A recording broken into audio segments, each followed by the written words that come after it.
ஒரு சில பொருள்லாம் பார்த்துருக்கீங்களா? கிச்சனில் கூட நம்ம அந்த லைட்ரு பக்கத்துலேயே இருக்கும். நம்ம திடீர்னு சமைக்க போகிற நேரத்தில் தேடினா லைட்ரு கிடைக்கும்.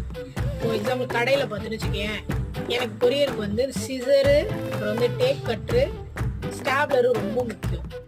அது எப்பவுமே கண்ணு முன்னாடியே இருக்கும். ஆனால் நான் ஏதாவது ஒட்டிட்டு இருக்கும்போது பாருங்க, ஒரு 15 நிமிஷம் அப்படியே டென்ஷன் ஆக்கி டிப்ரெஷனோட உச்சத்துக்கே போயிருப்பேன். அது ஒன்றா. அதே மாதிரி பேனா எழுதி அந்த பாக்ஸ் எல்லாம் போட்டு வைப்பேன். ஸ்டிப்போட பாக்ஸ் எல்லாம் போட்டு வைப்பேன்.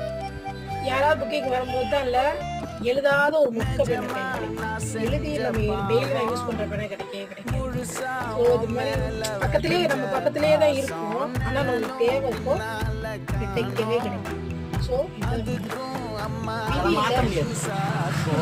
விதின்றதை விட நம்மளோட இது அந்த டென்ஷன் அது நம்ம கண்ணுக்கு தெரியாது. எங்கன்னு தேட மாட்டாங்க.